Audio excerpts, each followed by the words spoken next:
Mac तो इतनी बड़ी है ना। Hello.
All right. Hello, everyone.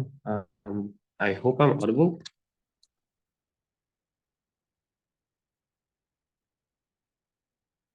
All right, thank you so much. So today's session is on economics, and it's going to be a bit sort of advanced-ish economics. So what I'd ask you to do, given that all of you have taken the time and effort to join live, is if you have any questions, mention it already so that I can cover it throughout the session.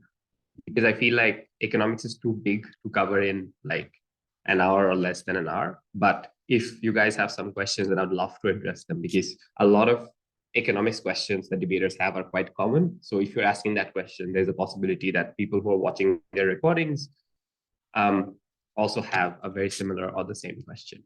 So just go ahead and start typing in the questions in the chat as I put up the material that I'm going to talk about.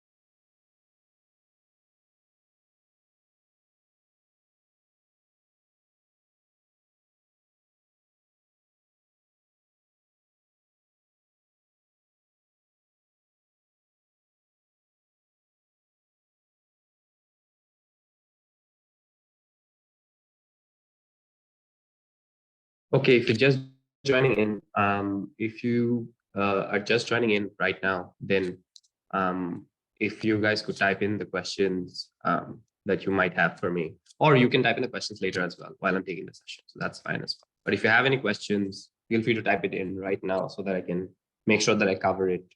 It might be that you're a bit lost in the sense that you have too many questions and you just like me to cover some of the stuff so that you know enough to then maybe able to ask questions. That's fine as well. But just let me know if you have any questions. At the top, you can type it in the chat.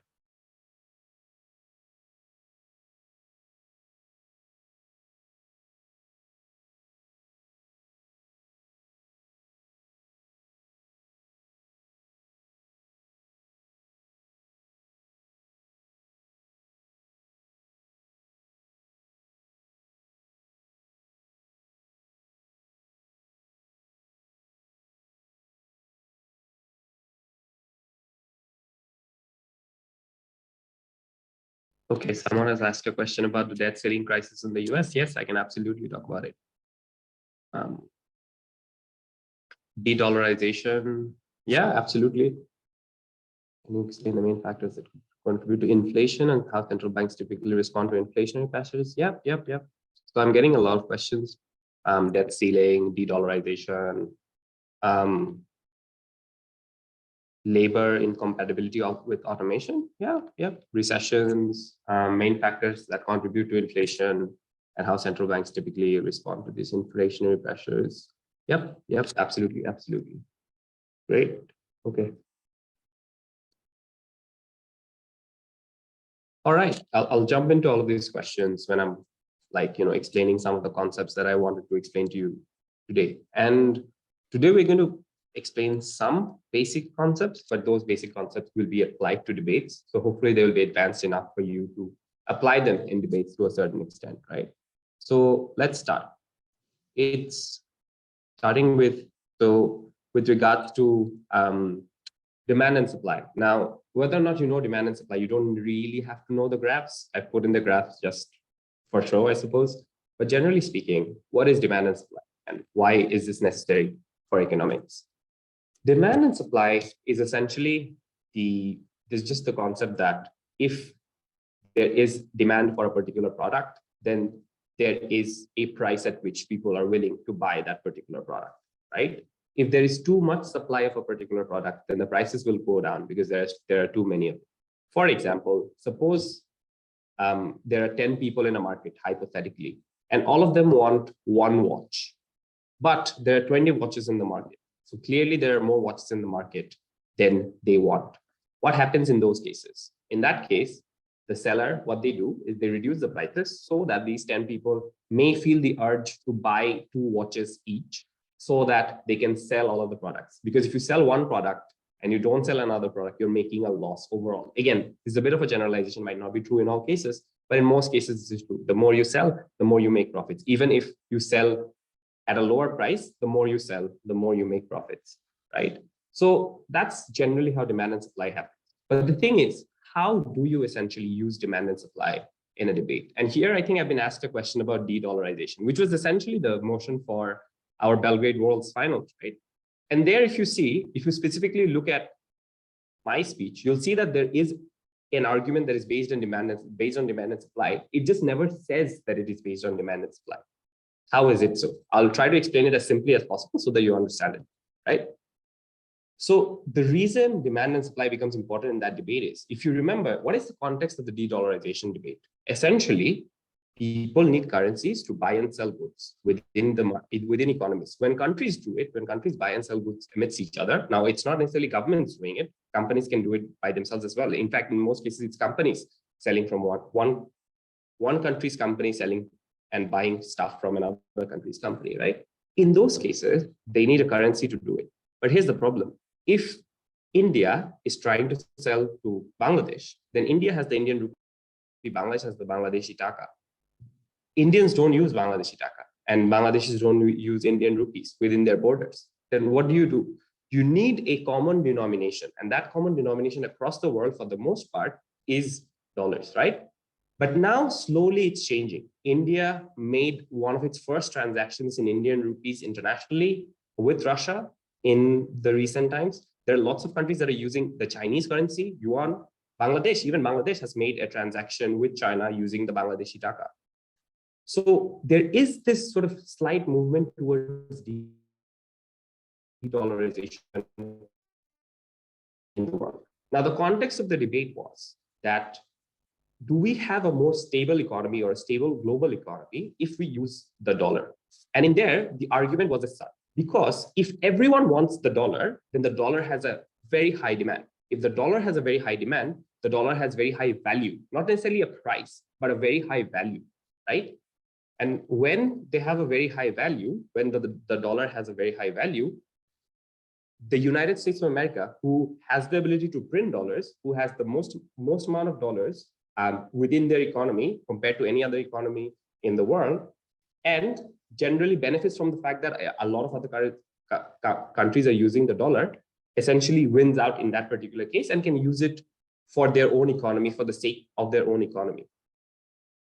And the reason demand and supply got in here is because if everyone else is demanding dollars because they needed to transact or buy goods and sell goods from one country to another, then the value of dollar is very high.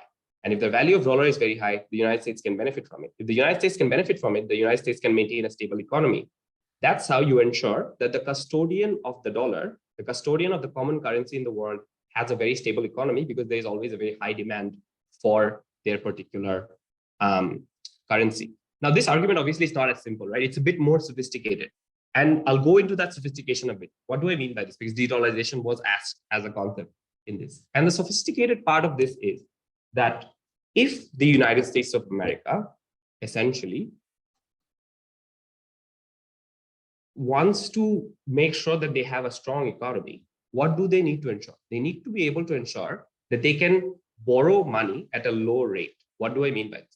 Let's compare companies in this particular case so that we can go into both the corporate segment of economics and the country segment of economics.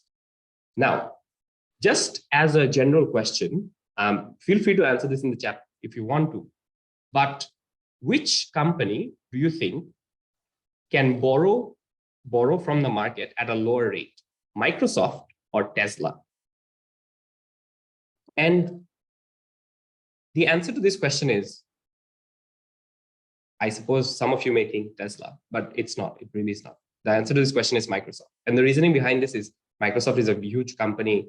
Microsoft has been operating for a long, long time. They have a steady revenue. Tesla is a relatively new company, relatively riskier, coming in with like innovations in the market, but operating in a slightly riskier market, which is electric automobiles, where it's a disruptive market. Any other person or any other company can bring in more newer, better products and can essentially push Tesla off the market. Whereas Microsoft essentially has a huge market share and often a monopoly in certain services like Microsoft Word, the Microsoft Windows and so on and so forth, but also like a lot of machineries that they built and stuff. So Microsoft can borrow at a lower rate than Tesla can. And similarly, the US can borrow at a lower rate than India can. And the reasoning behind this is that the US dollar or the US government's investments are considered to be safer. It's a bigger economy. Everyone wants the dollar, means that everyone will want the dollar throughout. And you can essentially guarantee the fact that the US is going to pay back that money, because the US does. Because if the US does not pay back the money, then they will default. And if they default, that's going to be a huge problem for the economy. And the same goes for Microsoft, right? If Microsoft fails to pay back the loans, they were going to default. And if they default, that's a huge problem for Microsoft. And both the problems are tied together. The reason this is a problem is because then they cannot borrow in the future. And that becomes a huge problem. Now, here's the context. And I think someone asked about the debt ceiling as well with regards to the US. With regards to the debt ceiling in particular, the US can borrow at a very low rate, and that's guaranteed. But here's the problem that the US has. The US has a debt ceiling, and that debt ceiling has been moving since forever, since they have had it. And it has moved, I think, once very dramatically in 2011. After that, I think year on year, it has kept going up and up because the government has to borrow money and keep borrowing money. And here's a fun fact about borrowing money and so on and so forth, which is that any country, also the US, borrows and spends more during times of recession and during times of crisis. 2008 was one such crisis, after which the US had to spend a lot of money, whether it be behind bailouts, social safety, and so on and so forth. The another one was COVID, where the US had to spend a lot of money, give a lot of people cash transfers so that the economy could be alive. During times of recession, countries need to borrow money. It's as simple as that. The countries that can't are essentially doomed. The economies are doomed for failure. With regards to the US, the reason the debt ceiling is a problem is because, legally speaking, if you have the debt ceiling, at some point the US cannot borrow more money. Here's the problem, right? Suppose, hypothetically, the US's budget is $10. So they want to spend $10 behind everything like military, social security, health services, etc., etc. And the tax revenue that they collect is $7. Where is the rest $3 going to come from? And that's obviously the answer to that question is debt. But what if the country is legally not allowed to get that debt? There is a problem. And that's what almost caused a shutdown, I think, back in 2011. You can look up the year if I'm. Here's the thing. The US has a debt ceiling, and that causes political problems to the US all the time. But in reality, it really doesn't matter. And the reasoning behind this is the president and the Congress can always raise the debt ceiling. If you have a limit on something, but you can always change the limit, that limit basically has no value. However, there is a political and a discourse-based value to it, which is every time the US needs to raise the debt ceiling, they have to have like a debate in the Congress about it. They have to talk about it. It gets covered in the media. So it keeps reminding the US that, you know what, you need to spend at a particular limit. You need to like, roll back the spending a bit. But in reality, they keep like taking it up anyways. So I'm not really sure what the value of it is beyond the discourse that you have, beyond the fact that there is a huge discussion about it, or the fact that maybe sometimes the opposition party or the party that has control of the Congress can create problems for you, the same way the Republicans tried to create problems for the Obama administration. Other than the political issues that are associated with it, the debt ceiling in reality does not have an economic implication unless the debt ceiling is actually enforced at any point in time. But the neat fact about the debt ceiling and the US debt ceiling is the fact that the US debt ceiling in this particular case is the fact that in this particular instance, with regards to the debt ceiling, that given that it has actually never been properly enforced, the only time it could be effective is not during times of recession, because in recession you need to borrow, but rather during times of boom, like when the economy is prospering. And the reasoning behind this is, economically speaking, the best thing to do is to ensure that when the economy is going well, you cut back on spending so that you can spend later on once the economy goes into recession because of some unforeseen reason, whether it be the 2008 economic crisis or whether it be a pandemic. Now, I've said a lot of things. And you might be wondering, oh my God, this has gone down a rabbit hole. But then how does it tie back to demand and supply? I'll tell you how. And this is where you'll realize that demand and supply exists in every economics debate that you have ever done. With regards to the US, the reason US can borrow at a very low rate and does not have to pay that much of an interest, which allows them to borrow more and more and more going across the years. Given the fact that obviously the dollar is huge and the dollar does a lot of things, but even beyond that, the reason that the US can borrow at such a low rate is because the demand of US Treasury is so high, right? Everyone wants to buy US Treasury. It's widely known as the safest investment in the world. It will give you what, 1.5%, 2%, 1%. It's widely regarded as the safest investment in the world. And that's why it has a lot of demand. And that's why they can essentially borrow it at a lower price. So they're essentially buying money from people at a lower rate. The price that you put in for getting in debt is the interest rate, right? That's interest rate is the price of debt. And the more demand you have of whatever debt you're trying to get, the less the interest rate is. So India will have a higher borrowing rate than the US because the Indian economy is just not as big as the US. It's not as good as the US, and they don't have the backing of the dollar behind it. So my point is demand and supply is everywhere, and you will have to use it in almost every debate that you encounter.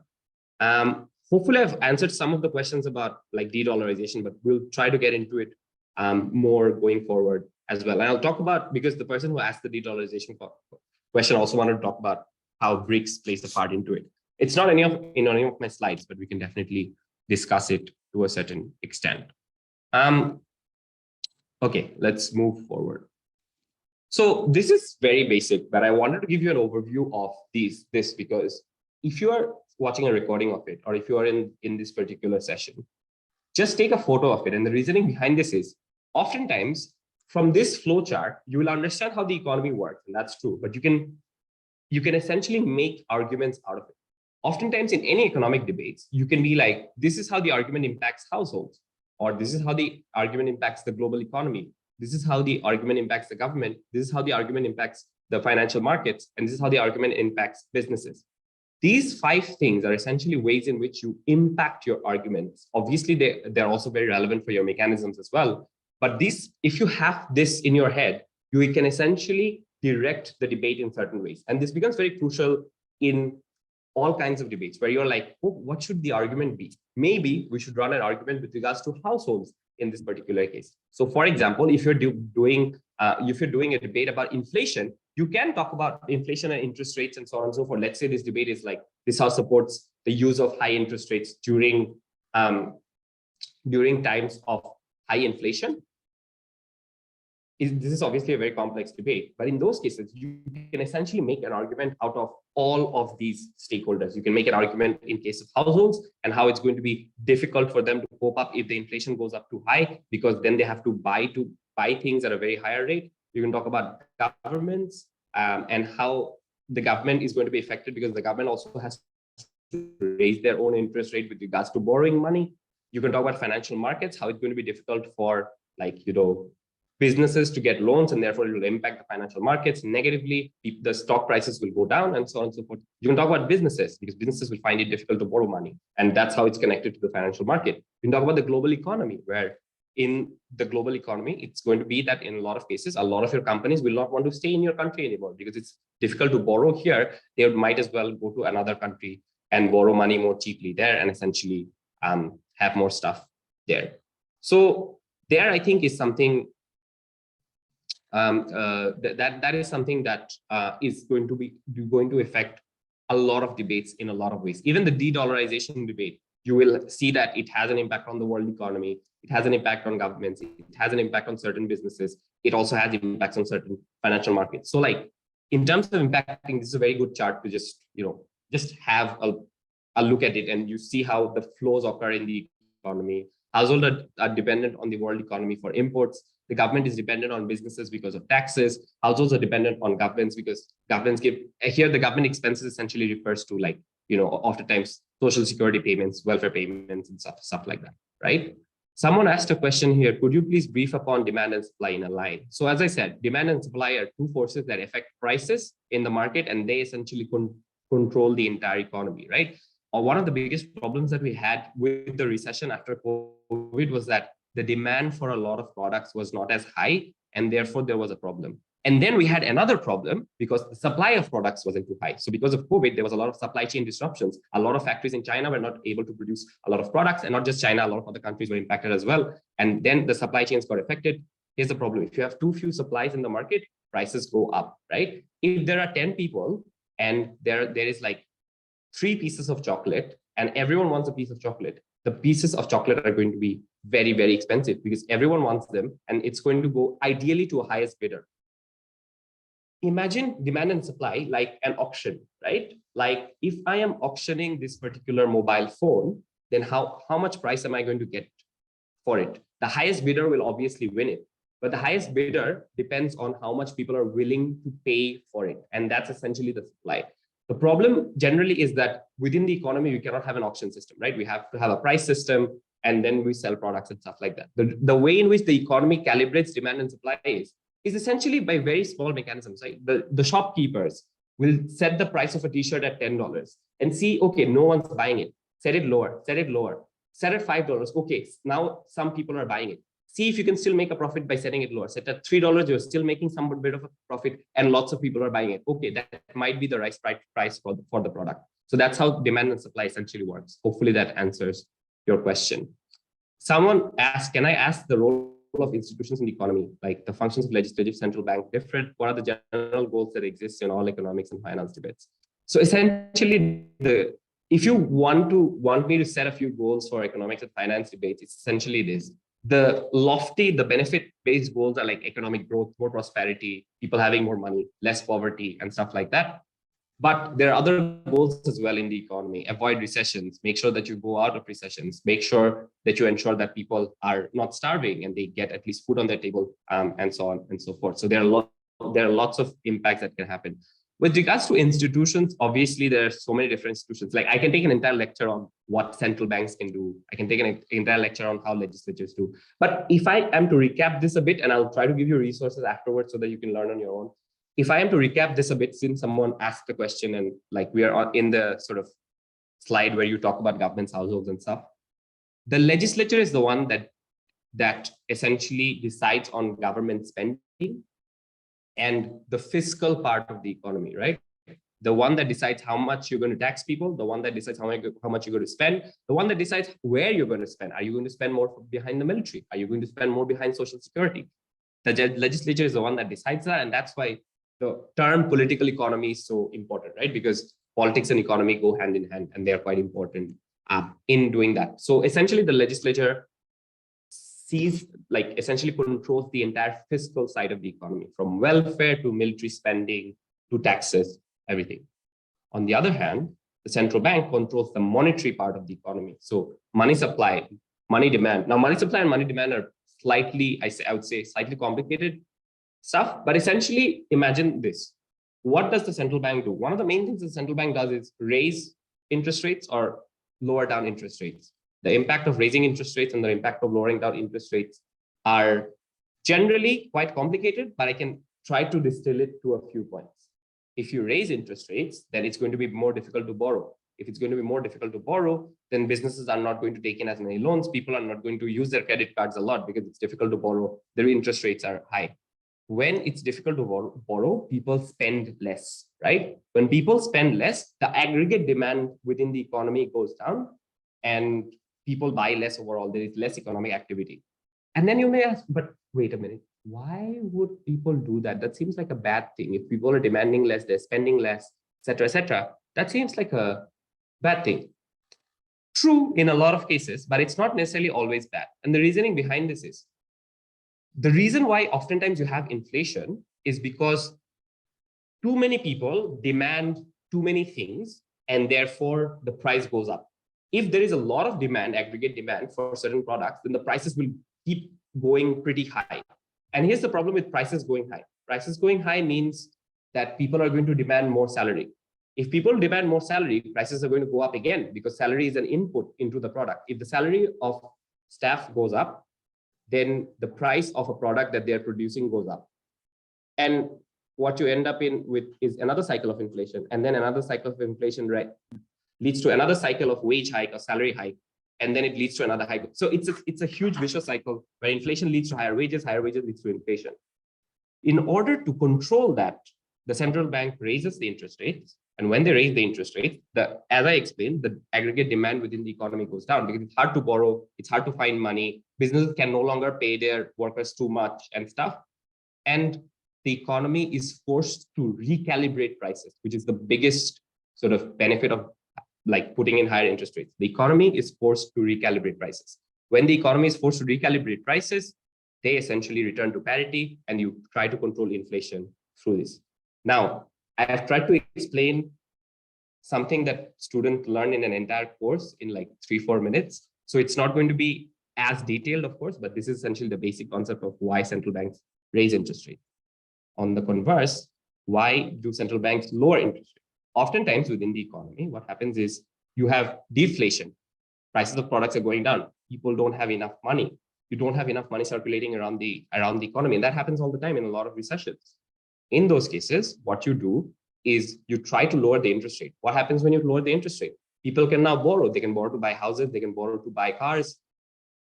Businesses can borrow. They can borrow to expand their businesses, give more people jobs. When you give more people jobs, they have more money. When they have more money, they buy more things. And the economy kick starts again. And the economy essentially, like, in an ideal scenario, of course, all else held constant. Obviously, there's so many complicated factors going in and out. But essentially, that's why central banks lower interest rates. And that's essentially the role of the central bank, right?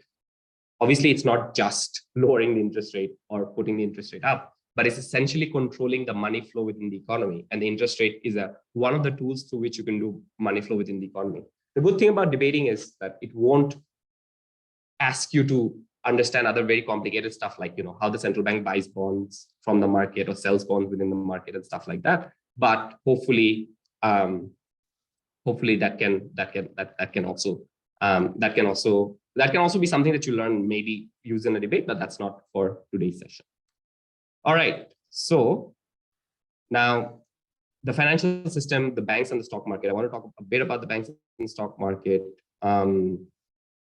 in terms of so with regards to banks and the stock market, as I said, the interest rate affects them, the banks and the stock market to a certain extent. I think it's going to be more interesting when I talk about the 2008 financial crisis, because that's one of the slides. And I think that's one of the more sort of interesting bits that I do in economic sessions, because that once you understand the 2008 financial crisis, you understand a lot of aspects of how the economy works and how banks can screw up things and stock market. But banks and stock markets are quite important, right? It's because the banks and stock market are places where companies go to get money. You can either loan money at a particular rate from the bank, or you can go to the stock market and essentially ask people to own pieces of your company in exchange for the money, and you can use the money to maybe expand your business or hire better workers and stuff like that. So banks and stock markets are essentially mechanisms through which people can raise money.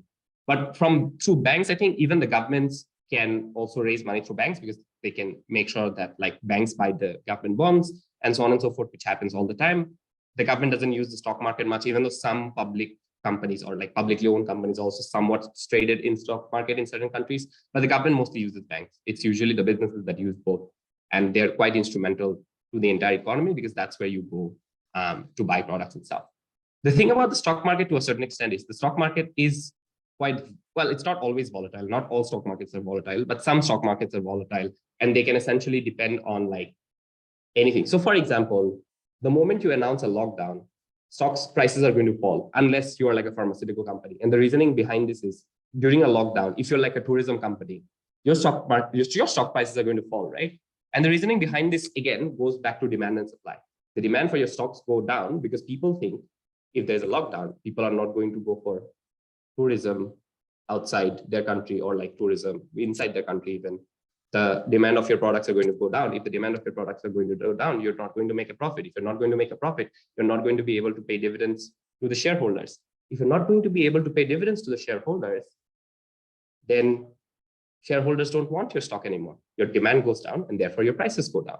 And that's how demand and supply also affects the stock market, and depending on certain news and so on and so forth, right? But also at the same time, if there's a lockdown, there's a pandemic in the news, if you're a pharmaceutical company who's gone quite ahead in making a vaccine that you know that governments across the world will have to buy the vaccine from you, your stock prices are going to go up because your company's product demand is going to go up, and therefore people forecast that, and then people try to buy your stocks. So the stock market in a lot of cases depends on a lot of speculation, depends on the news, depends on politics sometimes, because political parties, like certain regulations affect certain companies in certain ways. So if you are a tobacco company, for example, if there is a ban on certain tobacco products, then obviously your stock prices are going to go down. So there are lots of things that affect the stock market. The banks are a bit more boring. Not a lot of things happen in the bank. It's usually, this is the interest rate, that essentially, this is the interest rate that is recommended for your company because your company health is this much. As I said, Microsoft can borrow at a lower rate than Tesla because Microsoft is a safer company, and you just borrow and stuff.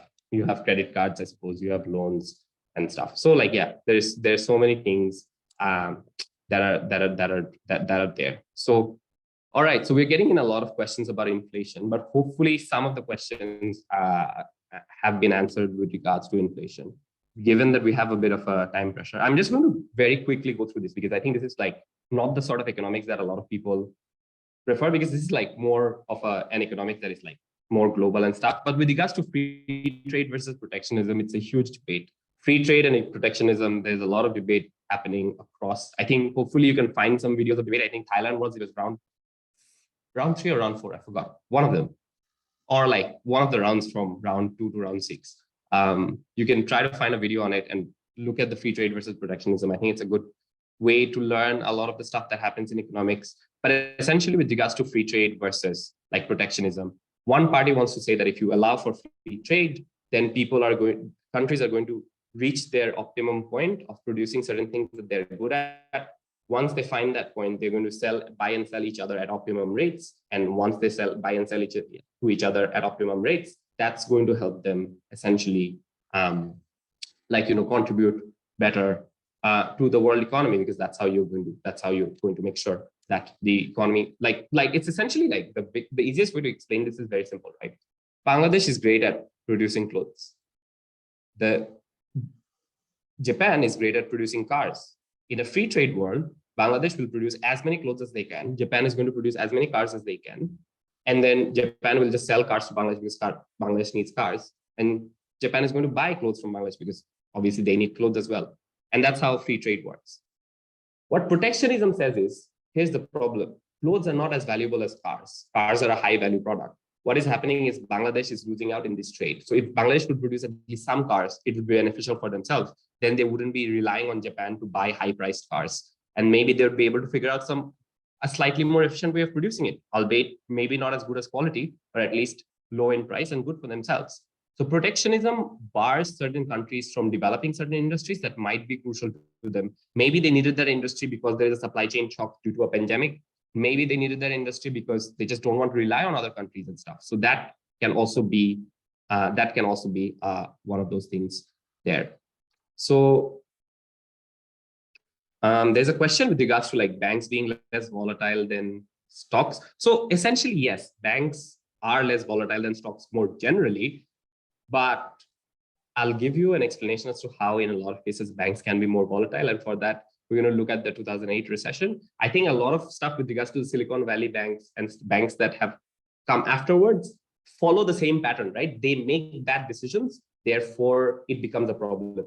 When is a bank going to fail? A bank is going to fail when they either loan out money or buy assets that are so risky that they end up failing, right? And in those cases, the banks end up failing because the banks have gotten that sort of stuff. So that becomes an issue with regards to banks. But we're going to look into that when we talk about the recession. But yeah, this is like the advantages of trade openness. You have comparative advantages. You have more competition because like if you are selling a product, so if Bangladesh is producing clothes, Vietnam is also producing clothes. So Bangladeshi companies and Vietnamese companies are competing against each other. Consumers across the world benefits because competition means that prices are driven down because they're competing with each other, right? They either can compete in quality or in price. And when you compete in quality and price, like the consumers are the ones that win out. You can have integration with global value chains. Your computers and your phones have been made in like 5 different countries. It's possible to bring them together because of free trade, right? You have more export-oriented FDI. Lots of big garments companies invest in Bangladesh and Vietnam because they produce good clothes. And you can have more trade-oriented policies such as upskilling and stuff. With regards to protectionism, you protect more industries, you diversify the market better. You can have market-oriented FDI, which is an understated argument when it comes to what do you call it?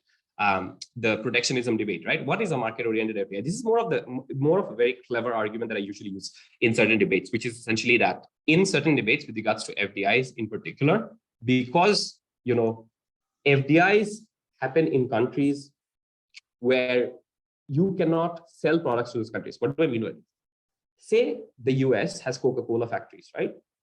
And Mexico does not. If the US, if Coca-Cola can sell producing Coca-Cola in the US to Mexico, they would just do that because it's very easy to do that. They've had a factory there for years. Their factory is working. They can just sell it to Mexico. What if Mexico says, no, we're not going to import from the US. We're going to try to produce domestically.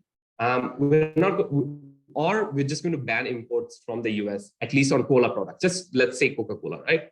What does Coca-Cola do then? They think, oh, but Mexico has a huge population and we want to make money. And the Mexican government is like, yeah, you can still sell it to us.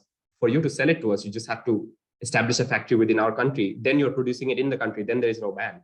And they're like, you know what? That's not such a bad idea. We can just go and invest in Mexico and sell there and make a lot of profits. What is the benefit of the Mexican government here? They just got a factory. A factory means more jobs, right?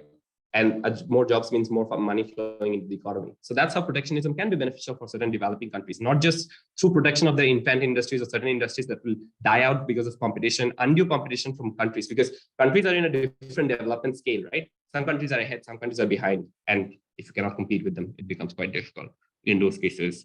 So yeah,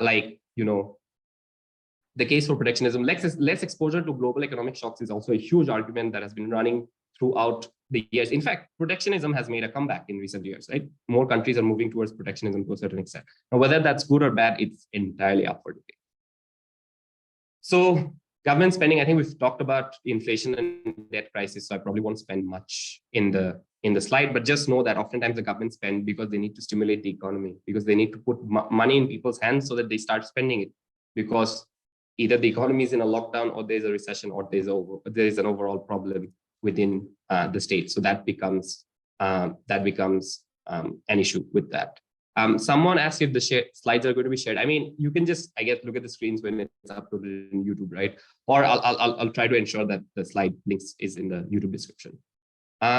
Free market versus state control. That's also a huge debate where you like, is it better if you have more state control? Is it better if you don't have as much state control? The problem with state control in a lot of cases is that if the state controls too much of the economy, you cannot have free market competition. And if you cannot have free market competition properly, because there are either too many regulations or like things such as high taxes. The problem with too many regulations or too many taxes is people are discouraged to start businesses. If people are discouraged to start businesses, there won't be many businesses. If there won't be many businesses, there won't be many jobs. And that becomes a whole problem. So you can see how a lot of these economic there is a motion with regards to this. You can have a look at this motion. There are some motions here that you can have a look at. But just give me a second. The one that I really want to talk about before I have to leave is this, because this, I think, is probably one of the smartest bits that I do with regards to the economics classes. Now, okay, so I'm going to take about 5 to 6 minutes, and this is probably going to be the last bit because I have to run. I have other commitments. Hopefully, and before that, I'll try to answer a few more questions. But within maybe say 4 to 5 minutes, what I'm going to try to do is explain the entire 2008 financial crisis using the stuff that we've already learned or the sort of reasoning that we've already learned, right? But in the process, you're going to learn a lot of things, especially with regards to the question about banks versus stock markets and so on and so forth. And learn about how banks can make risky decisions about the economy and we can all get hurt. With you can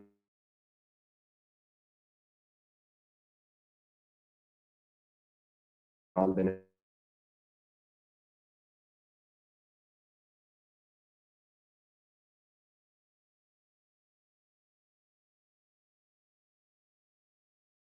You can all benefit from it. Now, where do we start? We start with home loans, London, Paris. There, the value of a home does not go down, right? Because that's how the real estate market is right now. And a lot of people thought that's how the real estate market was in the 2000 like the late 2000s as well, 2007, 2008. If I loan out money to someone who's taking out a loan against their home, I can use the house as the mortgage. Here's the thing. If this person defaults on the loan, I still have the house. If the house is worth $1 million and the loan is $1 million and they default on their loan, say 4 or 5 months into it, I can have the house. I can sell the house for $1 million. And there I've recovered almost all of my loan, including the interest, because presumably that person has paid interest for the 4 or 5 months that they were paying their loan. In fact, oftentimes I would end up winning because that person wasn't just paying interest. That person was also paying a part of the principal amount, the main amount that they loaned out. So there's literally no loss, right? They thought, oh my God, this is amazing. We can make a lot of money out of it. Great. Here's the thing. Then they thought that, you know how home loans are given, and generally people check if you have some credit worthiness, like some ability to pay it back, some stable income and stuff like that. They decided, you know what, we really don't need to do those anymore, given what I already explained, right? If we can get the home in the mortgage, we really don't need to be doing credit background checks on people anymore. So they started giving home loans to anyone and everyone. And everyone thought it was a great idea because you can make money off of it. Because even if the person defaults, you can still sell the house. And if you can still sell the house, then you've got your money back. Here's the problem. If you're giving out home loans that cheaply, the demand for homes will skyrocket. It will go very high because you're giving it to anyone and everyone. And guess who wants a home? Everyone wants a home, right? Everyone wants a home. Everyone can get a home loan. The demand for homes is at an all-time high. Here's the problem. Most of these people cannot afford homes. 4 or 5 months later, they realize that, wait a minute, I cannot afford this home loan. I'll just default. Great. They are not affected that much. Here's the problem. When a lot of people default at the same time, because loaning them out was a bad idea, there are lots of homes in the market. So the market right now has a high supply of homes. So the prices of homes start falling down. And the people think, wait a minute, I bought this home for $1.2 million and I took a loan of $1.2 billion. But right now this home is $700,000 because the demand for that went down and people are selling more homes. There's more supply of homes. Why will I pay my loans anymore? I'm just going to default because I end up winning from the default, right? Yes, they do end up winning for the default, and that's why they go for the default. Here's the problem. The bank just loaned this person $1.2 million, and now this home is worth $700,000, and there's a loss that the bank has to make in there because the bank already paid this person $1.2 million to buy it from someone else. So that $1.2 million was spent, but right now the price of that home is $700,000. The bank is making a huge loss. And this is not the only instance in which the bank was making a loss. Now, if this was just within banks, this would have probably been fine. Here's the problem. When they initially thought that this was a good idea, what they did was they sold off pieces of this to other people to the same mechanism that is used by stock markets, right? In stock markets, you buy stuff, you buy stocks of certain companies and you get parts of their profits. Here they thought, oh, we're just going to give parts of the interest rate profits to other people and they can buy this from us. So investment banks were buying from them. There were certain other companies, even insurance companies were like, we're going to insure this for you so that we get a piece of the profit. That's why one of the first companies to go bankrupt within the 2008 financial crisis was an insurance company, because they essentially said, we're going to insure all of these products for a low price because guess what? They are not going to default. And once they defaulted, they went running to the insurance company and the insurance company was like, oh, wait a minute, we don't have that much money. So we're just going to have to default. And that was the problem, and we're just going to have to go bankrupt. And that's how, through speculation and through hyping something up, you essentially created an entire mess within the economy. You thought it was a safe investment, but it was not a safe investment. And you have essentially destroyed the demand and supply cycle. Now, most of you guys are regretting the fact that in 2008, you were not rich enough to buy a home, because then the prices of home fell so low that you would have gotten it at a great price. But right now, prices of homes are very, very high. Since then, clearly the banks have learned their lesson, especially in the US, and they are not giving home loans to anyone and everyone. But they thought this was a safe investment. It was not, and it created an entire crisis. Why was this a crisis? Because now banks don't have money. Insurance companies are going bankrupt. Investment banks are losing money.